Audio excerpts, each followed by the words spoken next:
네, 오늘 주여 주여만 하는 사람들이라는 제목으로 여러분과 함께 말씀 나누도록 하겠습니다.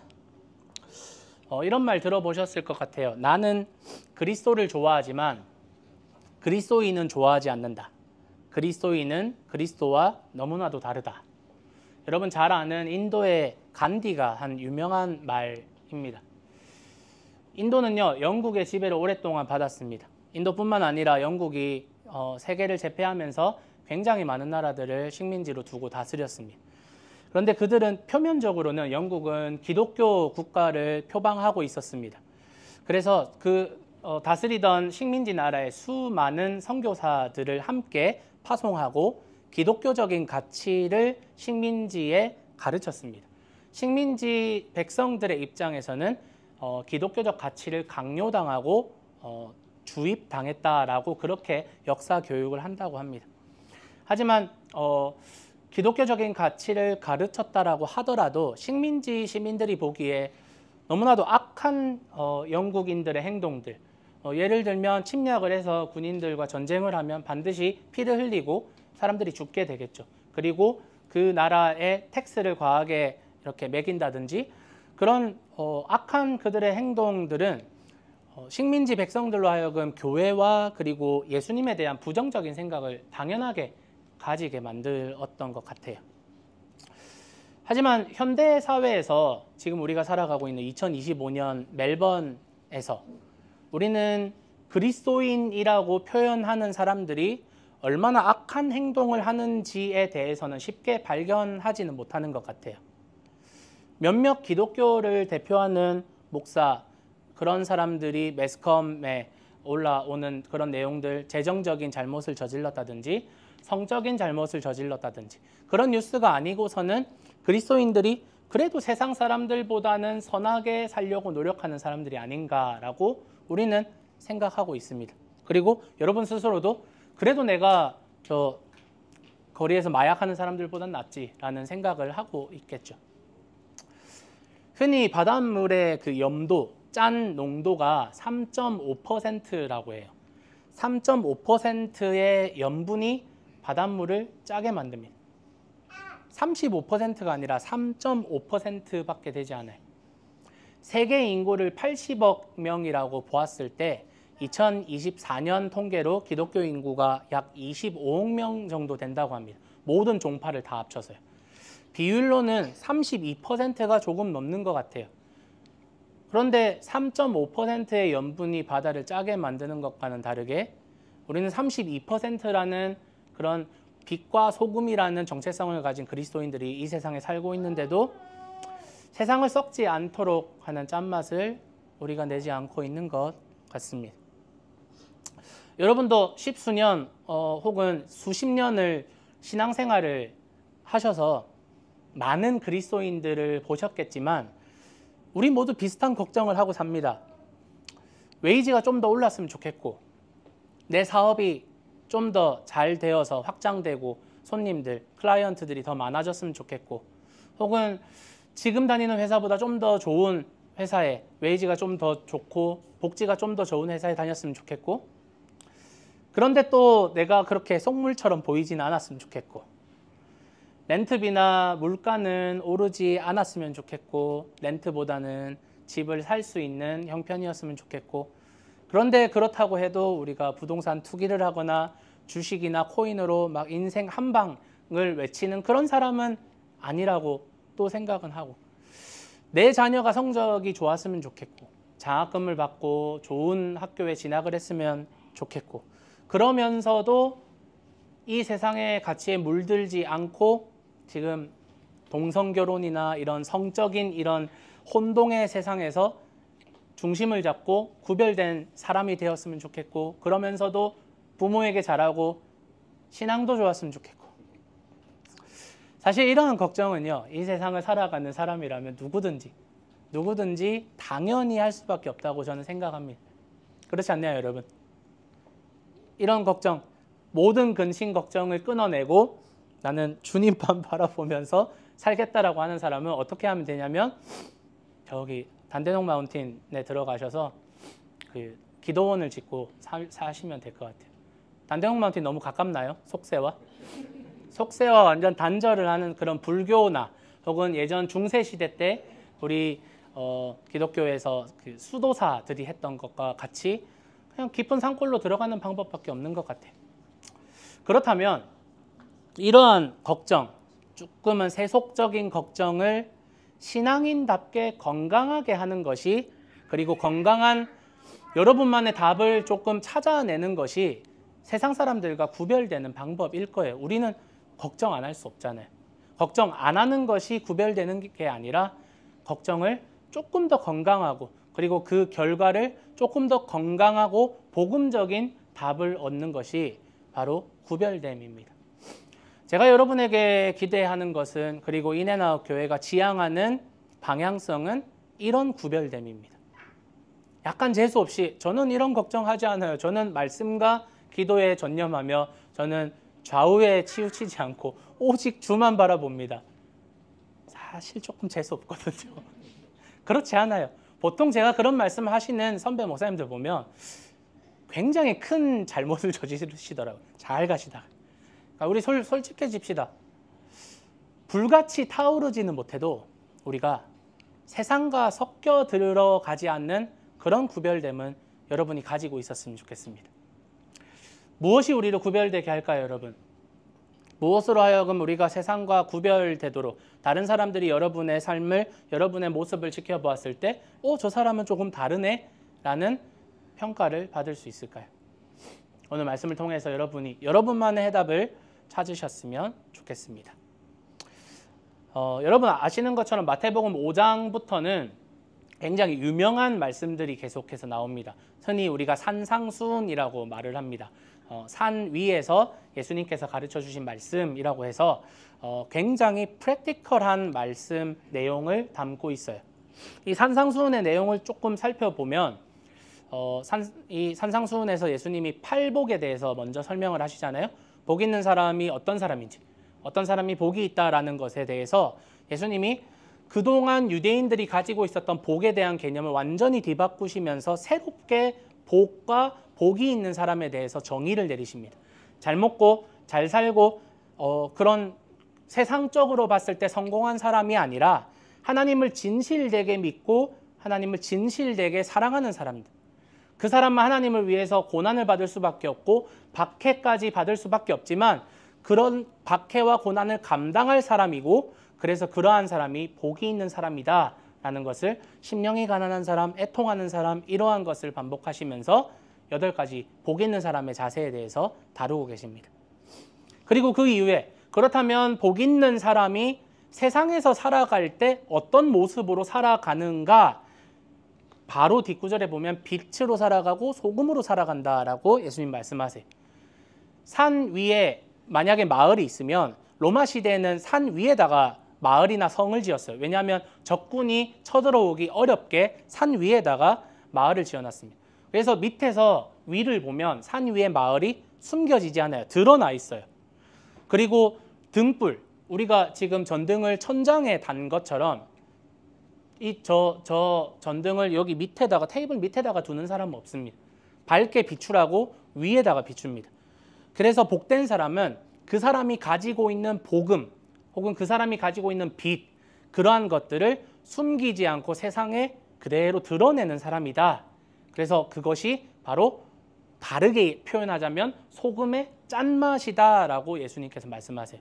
그래서 빛을 그대로 숨기지 않고 드러내는 사람, 소금의 짠맛을 완전 나 짜니까 이거 조금만 넣어야 돼 라는 그런 소금처럼 짠맛을 그대로 드러내는 사람. 바꾸어 말하자면 여러분이 가지고 있는 믿음과 복음의 본질을 숨기는 게 아니라 그대로 드러내는 삶을 예수님께서 말씀하십니다. 그리고 이제 이어서 계속해서 실천적인 메시지가 나오는데, 그러면 빛을 비추는 삶은 무엇인가? 짠맛을 드러내는 삶이란 무엇인가에 대해서 예를 들자면 형제를 죽이는 것만 살인이 아니라 마음으로 미워하는 자가 살인하는 자다. 마음으로 음욕을 품는 자가 간음한 자다. 눈에는 눈, 이에는 이라고 말씀이 가르치지만 너희는 복수하지 말고 오히려 너희의 것을 겉옷을 달라고 하면 속옷까지 주는, 원수까지 사랑해내는 그런 것이 복 있는 사람의 자세고, 빛으로 소금으로 살아가는 자세다라고 예수님이 말씀하고 계세요.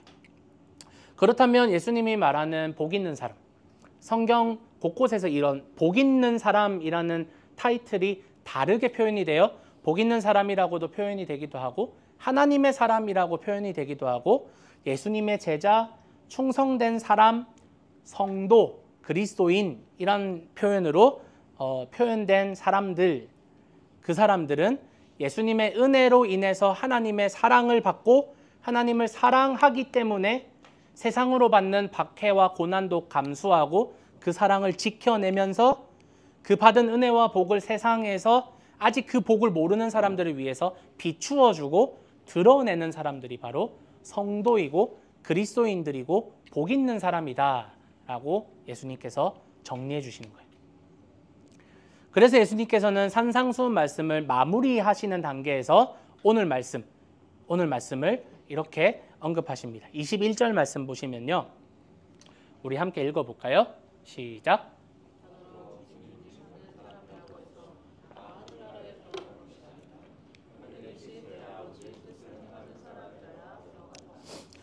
예수님에게 주님, 주님이라고만 고백하는 사람들, 하나님의 뜻을 알지도 못하고 행하지도 않는 그런 사람들이 예수님을 주님이라고, 주님이라는 뜻은 로드, 나의 왕, 나의 주인이라는 뜻이에요.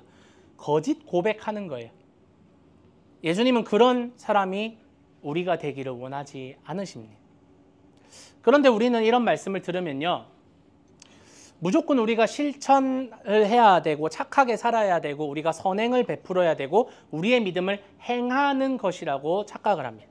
즉 눈에 보이는 행위를 해야만 믿음이 증명될 수 있다라고 여기기 쉽다는 말입니다. 흔히 교회에서 여러분 믿음이 좋다라고 하는 사람, 어떤 사람이 믿음이 좋다라는 인정을 받나요? 만약 이런 두 사람이 있다고 한번 생각해 봅시다. A라는 사람은요, 주일 예배에 빠지는 법이 없습니다. 주중 훈련과 모임에 월요일부터 토요일까지 교회에서 삽니다. 제자 훈련, 성경 공부, 기도 모임, 엄마들 모임 빠지는 법이 없습니다. 항상 교회 성도들과 식사하고 교제하는 것을 즐깁니다. 가정에서는 남편과 대화를 하면 답답합니다. 짜증이 납니다. 아이들을 보면 답답합니다. 짜증이 납니다. 화가 납니다. 그런데 교회 사람들만 만나면 에너지가 돋고 힘이 나고 기쁨이 넘치고 교회 사람들과 나눌 때는 마음이 평안하고 위로를 얻으니까 계속 이러한 모임에 나눔에 열심을 쏟습니다. 목사님은 이 사람을 굉장히 좋아합니다. 모임에 빠지지 않고 나서서 사람들을 리드하고 격려하기 때문입니다. B라는 사람이 있습니다. B는 주일에 최선을 다해서 모임에 참석을 합니다. 하지만 직장의 일이 바빠서 평일에는 주중 모임에는 올 수가 없습니다. 하지만 이 사람은 예수님께 받은 사랑을 어떻게 나눌 수 있을까 늘 고민합니다. 그래서 실천하고 행하려고 하지만 늘 쉽지 않습니다. 주일 설교에서 들었던 한 가지 교훈을 가정에서 실천하려고 하지만 남편과 자녀에게 실천하려고 하지만 쉽지 않습니다. 실패합니다. 어렵습니다. 그리고 교회를 다니지 않는 자신의 클라이언트들에게 실천해 보지만 열매도 보이지 않고 객관적으로 효과도 증명이 되어 있지 않아요. 누가 교회에서 믿음이 좋다라는 평가를 얻을까요? 보통은 A겠죠. 보통은 교회 프로그램과 교회 모임에 순종적으로 참석하는 사람이 믿음이 좋다라는 결과를 얻기가 쉽단 말입니다.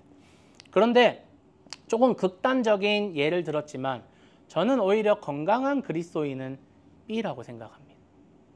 세상 가운데서 들은 말씀의 그 은혜를 나누고 실천하려고 하고 물론 실패하고 열매는 보이지 않지만 그가 그리스도인으로서 치열하게 싸워 나가는 현장이 그의 삶 속에 있기 때문입니다.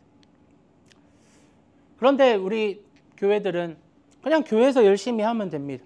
모임에 빠지지 않고 많은 부서에서 봉사하고 섬기다 보면 교회에서 얼굴이 알려지다 보면 저 사람 믿음이 좋네. 자연스럽게 믿음이 좋다는 평판을 얻을 수 있습니다. 그러나 눈에 보이는 열매도 없고 열심도 보이지 않지만 두 번째 사람은 교회에서는 믿음이 없다. 혹은 믿음이 부족하다. 혹은 초심을 잃었다. 이런 평판을 얻기가 쉽다는 말입니다. 이 설교를 준비하면서 제 친구 아버지가 좀 생각났습니다. 제 친구 아버지는 믿음이 좋다는 평판을 받는 장로님이셨습니다. 늘 교회에서 열심히 섬기시고 사람들과 교제하고 저희 젊은이들에게 늘 간식 먹으라고 용돈을 이렇게 청년부 모이고 있으면 3만 원, 5만 원씩 툭툭 해주시는 그런 좋은 인기 많은 장로님이셨습니다. 그런데 제 친구와 제 친구의 동생은 아버지를 존경하기는커녕 미워했습니다. 왜냐하면 장로님은 자녀들에게 항상 공부해야만 성공하고 공부해야만 행복하게 살 수 있다고 강요하였고 그걸 넘어서 폭언을 하고 폭행을 했기 때문입니다. 비싼 돈을 들여서 과외를 시키고 방학 때 교회에서 수련회를 하면 제 친구와 동생을 보내지 않고 학원에 밀어넣던 그런 아버지였기 때문입니다. 지금 제 친구는 교회를 다니지 않습니다. 안타까운 현실이죠. 교회에서만 선하고 교회 사람들 앞에서는 거룩하고 선한 인성을 가졌지만 세상에서는 악하지는 않지만 세상 사람들과 그렇게 구별되지 않게 똑같이 살아가고 똑같이 행동하는 것이 예수님을 주님이라고 고백하는 사람의 모습은 아닐 것 같아요. 사실 우리 그리스도인들도 공부해야 합니다. 일도 해야 하고 결혼도 해야 하고 돈도 벌어야 하겠죠. 우리가 살아가는 모습은 세상 사람들과 똑같이 살아갑니다. 눈에 띄게 선행을 하거나 거리에서 복음을 전하거나 혹은 복음 전하는 것을 직업으로 삼는 목회자나 선교사들은 아주 소수에 불과합니다. 심지어 그렇게 헌신했다고 생각되는 저희 같은 목회자들도 먹고 사는 문제, 자녀를 양육하는 것 똑같이 여러분과 똑같이 어려워하고 고민하고 있습니다. 직분, 타이틀 다 떼어놓고 여러분 월요일부터 토요일까지 세상에서 보면 누가 그리스도인인지 우리는 알 수 없다라는 겁니다. 제가 시드니에서 사역을 사임을 하고 잠깐 코스코에서 일을 한 적이 있습니다. 참 재밌었어요. 재밌었는데 아이러니하게 제가 코스코에서 제가 맡은 디파트먼트가 술 칸이었어요. 리커를 맡았어요. 주님 왜 저를 술 맡은 관원장을 세우십니까? 하고 이제 저는 아는 거야 해봤자 하이네켄 밖에 없었습니다. 근데 거기서 와인 공부를 해야 되고 뭐 위스키 공부도 해야 되고 손님들에게 또 추천도 해야 되고 참 색다른 경험이었는데 평일에 그렇게 교회 다니시는 분들이 많이 옵니다. 근데 그 술칸에 들어와서 빅토리아와 다르게 뉴사우스웨일스는 리커 칸이 완전히 분리가 되어 있어요. 법적으로 따로 계산을 해야 되는 법이 정해져 있어서 리커 칸이 따로 분리가 되어 있는데 이렇게 쭉 들어오면서 저는 물건을 정리하고 있으면 뒤에서 집사님이라고 이렇게 그런 호칭이 들리고 권사님, 장로님, 목사님 다 들립니다. 타이틀 떼고 보면 구분되지 않는다라는 겁니다. 그렇다면 우리가 어떻게 세상 사람들과 구별될 수 있을까? 그 방법은 무엇일까? 그런 고민들을 하면서도 그렇게 세상 가운데 살아가면서도 때로는 세상에서 다툼과 미움이 일어나는 현장에서 아버지의 뜻을 구하기도 하고 아버지의 뜻을 행하는 것이 복이 있는 사람이라는 태도를 알지만 우리 마음이 동하지 않아요. 사랑하기 싫고요. 그 사람을 용서하기 싫고 그리고 내가 손해받는 것, 남보다 더 열심히 일하는 것, 남보다 덜 받는 것 그러한 것들을 우리가 견딜 생각조차 하지 않는다는 겁니다. 그러면 아버지의 뜻은 무엇일까요? 우리가 행해야 하고 우리가 알아야 하는 아버지의 뜻이란 무엇일까요? 성경 전체를 놓고 보니까 하나님의 뜻은 사랑과 공의라고 생각이 듭니다. 하나님께서는 우리를 사랑하셨고 그리고 우리가 하나님을 사랑하고 세상을 사랑하기를 하나님은 원하세요. 세상과 적이 되어서 세상과 우리가 전쟁을 하고 싸우고 헐뜯고 비난하는 그런 관계를 원하지 않으세요. 물론 우리의 싸움은 혈과 육의 싸움이 아니라 영적 전투라고 예수님께서 말씀하셨지만 세상 사람들을 미워하고 그들을 정죄하고 비난하는 게 아니라 오히려 하나님이 우리에게 주신 그 사랑과 은혜를 세상 사람들 가운데 긍휼함으로 베풀기를 원하십니다. 그래서 하나님은 늘 사랑과 함께 공의를 말씀하세요. 사랑으로 하나님 무질서와 방종을 말씀하시는 것이 아니라 늘 공의와 질서를 말씀하고 계십니다. 우리를 사랑하기 때문에 우리에게 금지하고 막으시는 것이 있어요. 너 이거 하지 마. 너 이거 해야 돼.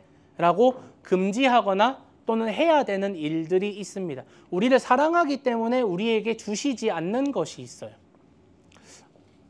만약에 고집사님 우리 안고 있는 사랑하는 딸이 콜라를 달라고 하면 주시겠어요?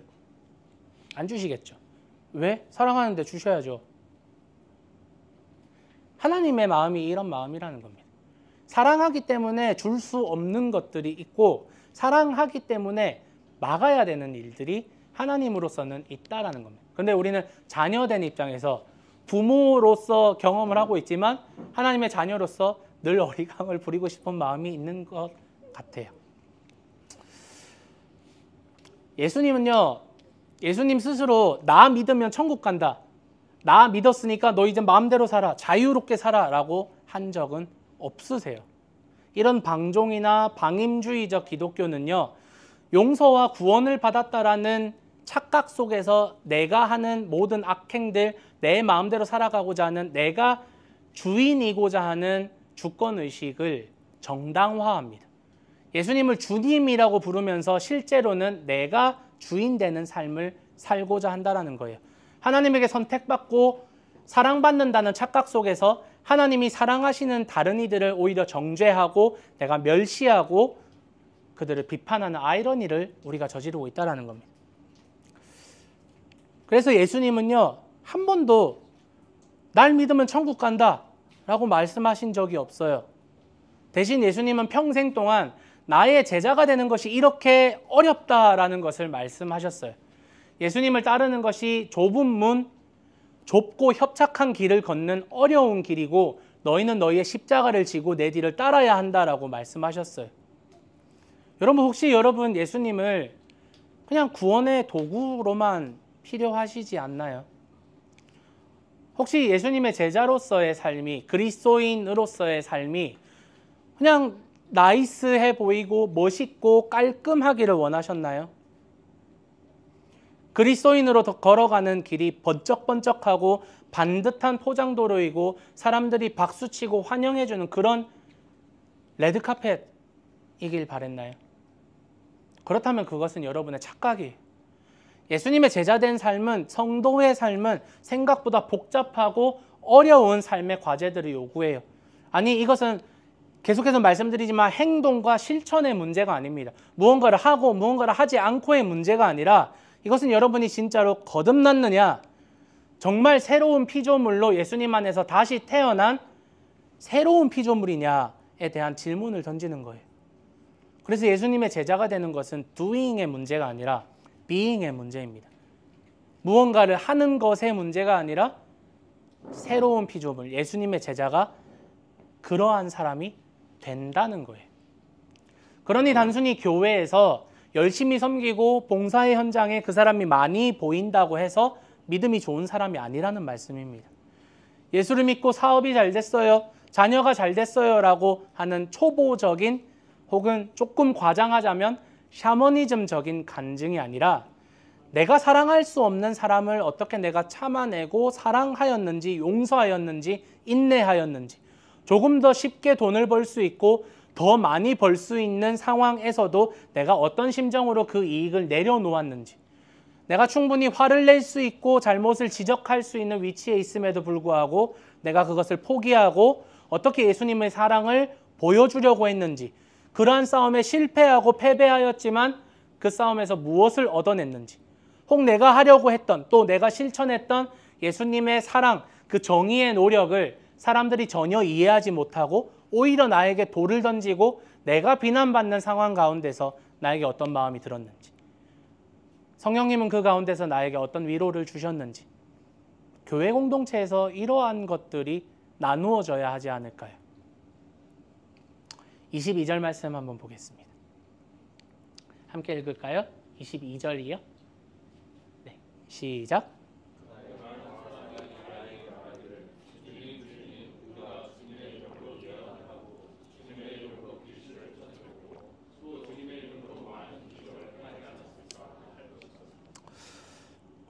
저는 예언을 못합니다, 여러분.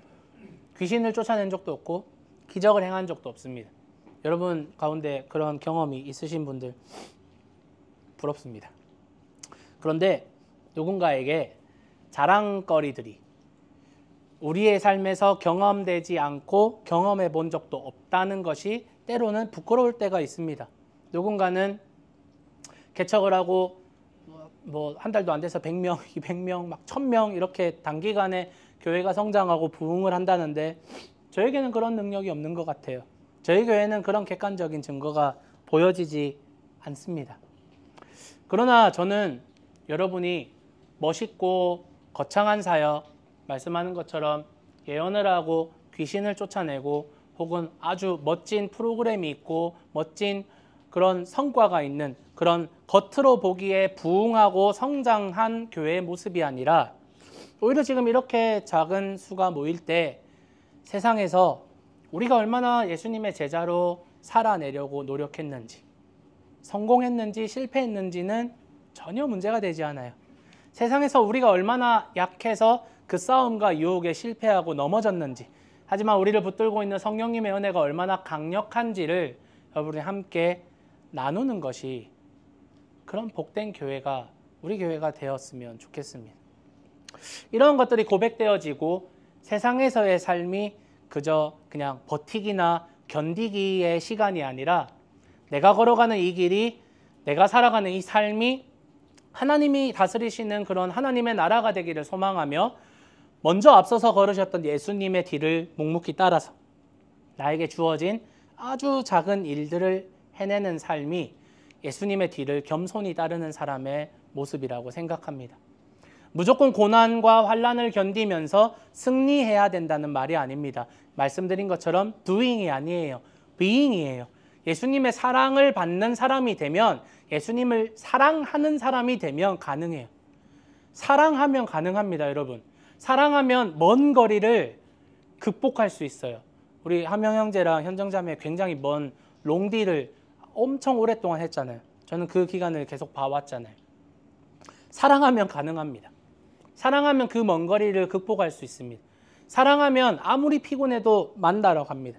사랑하면 아파도 힘들어도 그 사람을 만나고 싶고 그 사람과 통화하고 싶고 그 사람과 연락을 하고 싶고 그 사람을 만나서 무언가 하고 싶은 감정이 생깁니다. 사랑하면 가능합니다, 여러분. 그러니 하나님이 원하시는 건 그 길에서 단순히 여러분이 승리하는 것을 원하시는 게 아니라 그 길에서 여러분이 하나님을 찾고 하나님을 만나는 사랑하는 여정입니다. 목마른 자, 줄인 자, 헐벗은 자들이 그 길 위에 있을 겁니다.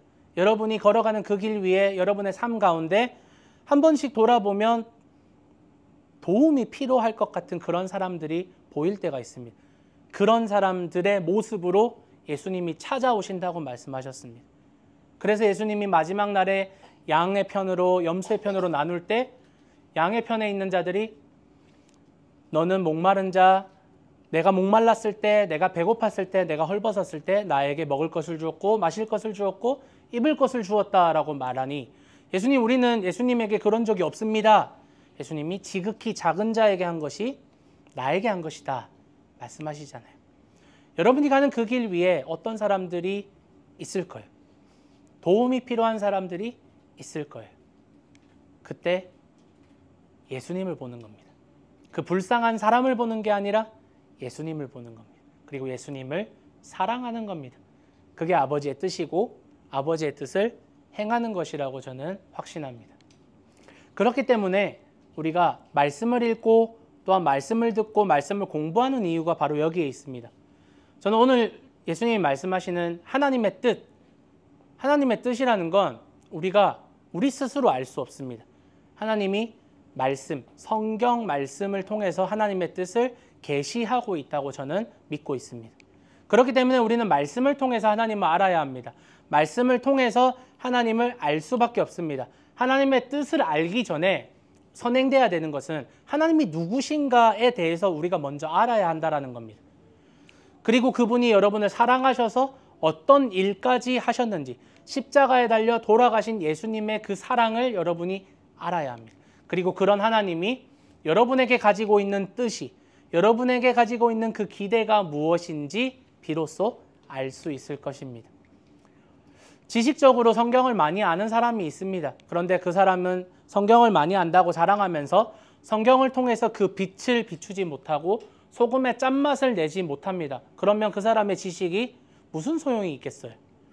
그러나 말씀을 몰라서 예수님이 가르쳐 주신 길이 어떤 것인지 단순히 지식적으로 배운 적이 없어서 하나님을 오해하고 예수님을 오해하고 내 마음대로 살아가고자 하는 사람이 있다면 그것 또한 안타까운 현실이라는 겁니다.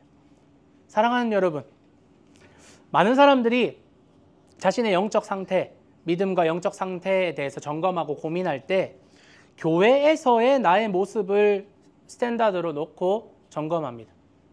교회에서 문제가 없나? 교회에서 예배 가운데 문제가 없나? 관계 가운데 문제가 없나? 항상 우리는 믿음 생활의 점검의 단계를 교회를 기준으로 놓고 봅니다. 교회에서 문제가 없고 관계적으로 문제가 없고 예배 만족스럽고 교제 만족스러우니까 내 믿음은 문제가 없어 라고 평가하기 쉽다라는 겁니다. 그러나 여러분, 여러분의 신앙을 몇 년간의 모습을 한번 떠올려 보세요.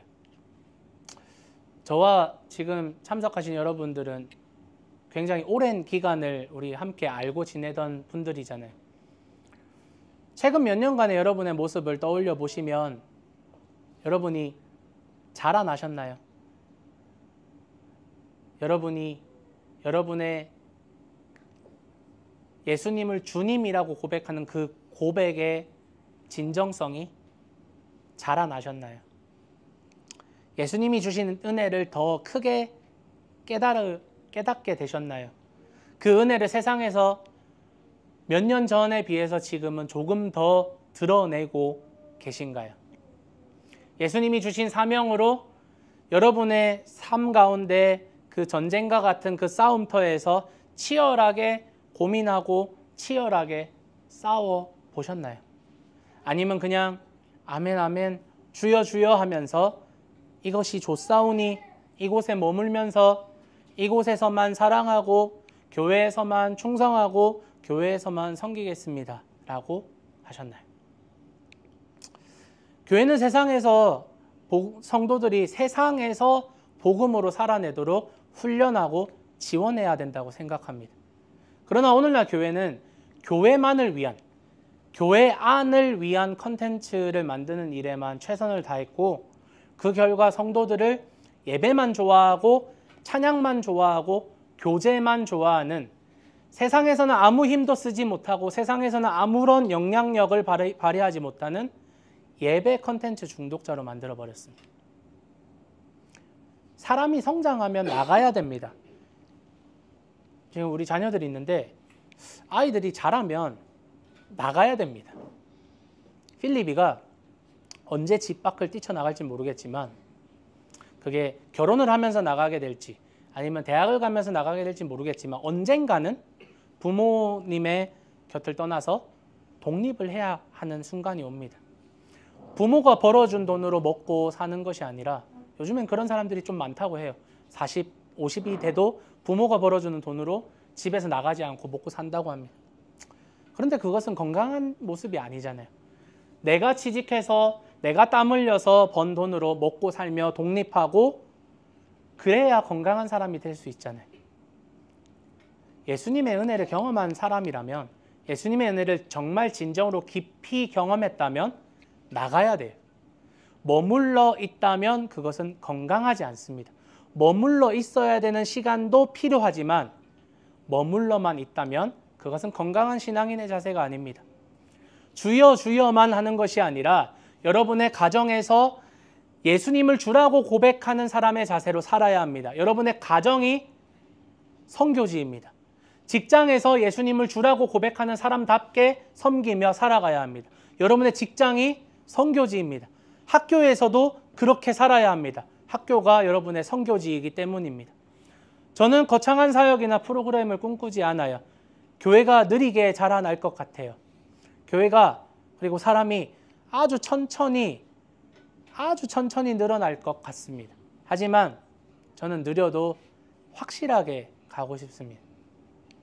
갑자기 막 제가 감당이 안 되는 사람들, 감당이 안 되는 수가 생겨나서 교회에 일관성도 없고 하나됨도 없고 모두가 자신의 이름만 높이고 자신의 생각만 높이는 그러한 교회가 되기는 싫습니다. 느려도 확실하게 같은 꿈을 꾸고 같은 복음적인 생각을 하는 성도님들과 함께 걸어가고 싶습니다. 저는 그래서 여러분이 매주 여러분이 어떤 시도를 했는지, 빛으로 소금으로 살기 위해서 어떤 시도를 했고 기쁘게도 감사하게도 이러한 열매가 있었다, 이러한 승리의 순간이 있었다, 혹은 이런 실망과 이런 실패를 했다라는 쉐어가 있었으면 좋겠습니다. 그럼에도 이 길을 계속해서 걸어갈 수밖에 없는 나를 이끄시는 성령님의 은혜가 얼마나 큰지를 여러분이 깊이 나눌 수 있는 교회가 되었으면 좋겠습니다. 여러분 함께 기도해 주시고 함께 꿈을 꾸고 소망해 주십시오. 말씀을 정리하겠습니다. 사랑하는 여러분, 저는 인앤아웃 교회가 주차장 같은 교회가 되지 않았으면 좋겠습니다. 주차장에 주차를 해놓듯 머물러 있기를 원하는 사람이 많은 교회가 되지 않았으면 좋겠습니다. 오히려 주차장이 아니라 저는 주유소 같은 교회가 되었으면 좋겠습니다. 교회는 하나님을 찬양하며 하나님을 예배함으로 기쁨을 누리고 회복하고 또 말씀과 또 성도 간의 교제를 통해서 은혜와 사랑을 공급받고 기쁨을 누리는 곳이라고 생각합니다. 기름을 공급받는 주유소와 같이 은혜와 세상을 살아갈, 싸워낼 힘을 여러분이 공급받는 곳이 되기를 소망합니다. 그리고 여러분이 그 기름을 사용해야 되는 곳은 교회가 될 수도 있지만 어쩌면 공급받은 기름을, 그 에너지를 세상 속에서 더욱더 뜻깊고 보람차게 사용하시기 바랍니다. 저는 그런 목회를 하고 싶습니다. 여러분, 인의 가치로, 인앤아웃의 인의 가치로 하나님의 은혜를 모르는 사람들 혹은 하나님의 은혜를 잃어버리고 있었던 사람들이 와서 그 은혜와 사랑을 다시 한번 깨닫고 새롭게 배우고 경험할 수 있는 복음과 예배를 만들어가고, 그리고 아웃의 가치로 그 기쁨과 사명과 힘을 가지고 다시 세상으로 파송하고 그 세상에 나아가서 정직하게 그리고 치열하게 그리고 선하게 살아가는 한 사람이 되어보는 것, 그러한 교회, 그러한 성도님들이 되기를 꿈꾸며 여러분이 하나님 앞에 가는 그날까지 세상 속에서 여러분의 그런 모든 삶이 예수님이 나의 주님이시다라고 정말 정직하게 고백할 수 있는 그 고백으로 넘쳐 흐르는 여러분의 삶이 되기를 예수님의 이름으로 축복하며 소망합니다.